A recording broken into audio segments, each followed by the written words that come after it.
Good morning class. Today we are going to learn about Taylor's scientific management, or we can say principle of scientific management. Scientific management means applying the standardized method and tools to increase the output, its quality, and to reduce cost and wastage. Okay. I am repeating. Scientific management means applying the standardized method and tools to increase the output and its quality and to reduce cost and wastage. Okay, scientific management means knowing exactly what you want man to do and seeing that they do it in the best and the cheaper way. As we had learned the 14 principles of the Taylor had given the approach on art and Fuel. Fuel had given the approach on art and Taylor had given the approach on science. जैसे हम लोगों ने पढ़ा है कि management is an art as well as science. तो Fayol ने पूरा अप्रोच किसको दिया है? आर्ट पे दिया है. और टेलर पूरा अप्रोच किस पे दे रहे हैं? साइंस पे दे रहे हैं. ठीक है. So let us go for the first principle of Taylor. There are 4 principles. So first one is science, not a rule of thumb. According to Taylor, each job should be performed in an organization as per the scientific approach, as there is always one best method to maximize efficiency. Just see, according to Fayol कह रहे हैं कि organization में जितनी भी activity perform होती है वो साइंटिफिक अप्रोच पे होना चाहिए. अब साइंस और आर्ट में डिफरेंस क्या है? आर्ट मीन्स एक जो हम लोगों ने सोच लिया है उसी को कंटिन्यू करना, मतलब एक जो पहले से चली आ रही है परंपरा उसी को कंटिन्यू करना. साइंस मीन्स अलग अलग मेथड यूज़ करना. जैसे आर्ट मीन्स अगर चाय बनाना हो तो उसमें शुगर चाहिए, टी लीव्स चाहिए, वाटर चाहिए, मिल्क चाहिए. ये आर्ट है. ये सदियों से ही परंपरा चली आ रही है और आगे सदियों तक चलती चली जाएगी, है ना, कि इन 4 चीज़ों को मिला के टी बन सकता है. साइंस मीन्स हम उसमें टेस्ट डाल सकते हैं. जैसे हम इलायची का टेस्ट डालें, फिर हम जिंजर का टेस्ट डालें, फिर हम तुलसी का टेस्ट डालें. ये साइंस है.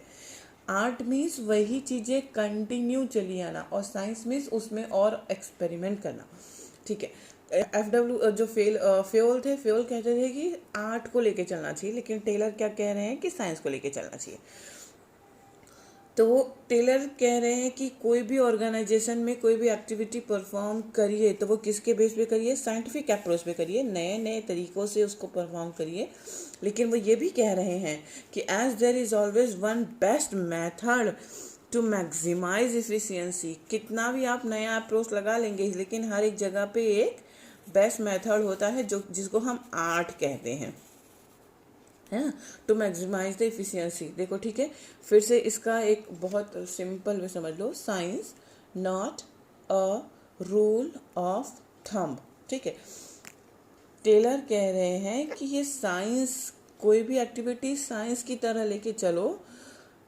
Not a rule of thumb मतलब ये जो आपका थंब होता है ना, थंब में जो ये लाइनिंग होती है, देखो कहीं भी पुराने पेपर्स में ना ऐसे लगाते हैं ना, थंब लगाते हैं ना. क्यों लगाते हैं? इसलिए लगाते हैं कि इसके अंदर जो लाइंस होते हैं ना वो चेंज नहीं होते हैं. चाहे वो 10 साल का इंसान हो, फिर वो 50 साल का भी हो जाएगा ना, तो लाइन चेंज नहीं होंगी. बड़ी हो जाएंगी लेकिन चेंज नहीं होंगी. समझ में? इसीलिए भले आपको साइन करने आता है, लेकिन कोई बहुत इंपॉर्टेंट पेपर होगा ना, जैसे आप लोगों ने अपना वो बनवाया होगा आधार कार्ड, उसमें भी आपके 5 उंगलियों का ऐसे स्टैंप लिया होगा ना, 5 उंगलियों की वो ली होगी, लाइन को लिया होगा. अगर प्रॉपर्टी ट्रांसफ़र होगा, आपके पेरेंट्स की प्रॉपर्टी आपको ट्रांसफ़र होगी ना, उसमें भी आपका साइन नहीं चलेगा, उसमें भी आपको ऐसे थंब ही लगाना पड़ेगा. क्योंकि साइन जब हम लोग करते हैं वो चेंज हो जाता है अकॉर्डिंग टू सिचुएशन. थंब इंसान का चेंज नहीं होता. ये कह रहे हैं साइंस जो है वो not a rule of thumb. वो रूल ऑफ थंब नहीं है कि एक ही जैसा रहेगा जन्मों जन्म तक. वो क्या होगा? चेंज होता चला जाएगा. किसके हिसाब से चेंज होता चला जाएगा? सिचुएशन के हिसाब से. समझ में आया? देखो इसका नाम देख लो. हाँ, साइंस जो है वो not a rule of thumb. Thumb का रूल नहीं है कि वो चेंज नहीं हो सकता है ना, वो क्या है, चेंज होता जाएगा। जितनी बार एक्सपेरिमेंट करोगे, जितनी बार आप चाय बनाते जाओगे ना, आपको अंदाज़ा लगता जाएगा कि ऐसे करें तो और बेस्ट बनेगा, और बेस्ट बनेगा। तो जितनी बार आप बनाने की कोशिश करेंगे उतनी बार वो चेंज होता चला जाएगा, उतना एक्सपेरिमेंट होता चला जाएगा। So that is a science, not a rule of thumb. Clear? Let us go for the next, harmony not discorded. Taylor कह रहे हैं कि ऑर्गेनाइजेशन में हार्मोनी मेंटेन रखो, नॉट डिस्कॉर्डेड। फाइट नहीं होना चाहिए, है ना, लोगों के बीच में कॉन्फ्लिक्ट नहीं होना चाहिए, हार्मोनी बनाए रखो। According to Taylor, there should be complete harmony between the management and workers, and there should be transformation in thinking of both parties called mental revolution, है ना।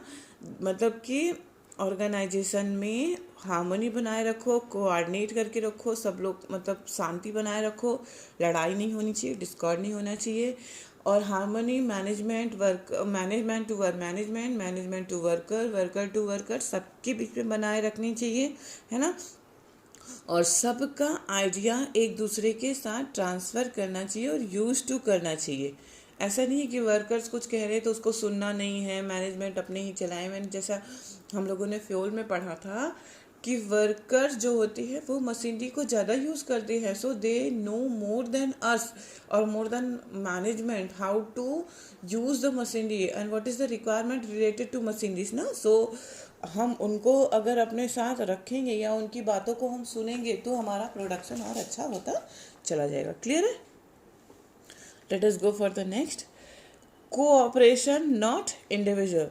किसी भी ऑर्गेनाइजेशन में कोई भी काम तभी कंप्लीट हो पाएगा जब सब लोग कोऑपरेट करके चलेंगे, एक साथ चलेंगे, है ना। सब लोग अलग अलग चलेंगे तो नहीं हो पाएगा ना। ये भी हम लोगों ने फ्यूल में देखा, इंडिविजुअल वाला, कि अगर अब प्रोडक्शन डिपार्टमेंट अपना प्रोडक्शन करके बैठ जाए या सेलिंग डिपार्टमेंट शांति बना के बैठा रहे कि भाई जब प्रोडक्शन डिपार्टमेंट का काम हो जाएगा तब वो हमें बताएगा तब हम चलेंगे, तब तो काम नहीं हो पाएगा ना। तो cooperation not individual. If organisation wants to complete its goal on time with efficiency and effectiveness, so what they have to follow, they have to follow the cooperation not the individual. सबको मिलके चलना पड़ेगा। इसमें देखो क्या लिखा है, according to this principle competition should be replaced by cooperation, है ना। Management and workers both should realise that they need each other. दोनों को ये पता होना चाहिए कि दोनों को एक दूसरे की जरूरत है, ठीक। According to Taylor, there must be an equal division of work and responsibility between workers and management. सबके बीच में इक्वल रेस्पॉन्सिबिलिटीज डिस्ट्रीब्यूट होनी चाहिए। अगर इक्वल रेस्पॉन्सिबिलिटी डिस्ट्रीब्यूट नहीं होती है तभी तो लड़ाई होती है, तभी कोऑपरेशन नहीं होता, है ना। अगर किसी के पास ज़्यादा काम है, किसी के पास कम काम है तो कोऑपरेट नहीं होता। कम काम वाला कहेगा मैं तुम्हारे साथ क्यों कोऑपरेट करूँ, तुम्हारा इतना सारा काम है, पहले कंप्लीट कर लो तब बात करेंगे। तो जब इक्वल डिस्ट्रीब्यूशन होगा वर्क्स का between worker and the management तो ऑटोमेटिकली कोऑपरेशन बना रहेगा। क्लियर हुआ? और यहाँ फ्योल कह रहे हैं कि competition should be replaced by cooperation. Competition देखो, कॉम्पिटिट ही करना है तो दूसरे कंपनी के साथ करना है, अपनी ही कंपनी के वर्कर्स के साथ नहीं करना है ना। Take the example of yourself. अगर आपको कॉम्पिटिट करना है तो अपनी क्लास के दोस्तों के साथ कॉम्पिटिट करना है कि भाई मुझे इससे ज़्यादा नंबर लेकर आना है। अपने ही सब्जेक्ट में वो कॉम्पिटिट नहीं करना है कि कुछ भी हो जाए, इकोनॉमिक्स में ज़्यादा नंबर लाना है अकाउंट के कंपेयर में, या अकाउंट में ज़्यादा नंबर लाना है इकोनॉमिक्स के कंपेयर में। हम अपने ही सब्जेक्ट में कॉम्पिटिट नहीं कर सकते ना, हमको तो सारे सब्जेक्ट में टॉप लेके जाना है। हम कॉम्पिटिट कर सकते तो दूसरे के साथ कर सकते हैं, अपने ही नहीं कर सकते। तो वही ये भी कह रहे हैं कि कॉम्पिटिट करना है तो इंटरनेशनल मार्केट में करो, बाहर मार्केट में करो, दूसरी कंपनीज के साथ में करो, अपने आप में नहीं होना चाहिए। अपने आप में क्या होना चाहिए? अपने वर्कर्स में और मैनेजमेंट में कोऑपरेशन होना चाहिए। I think it's clear.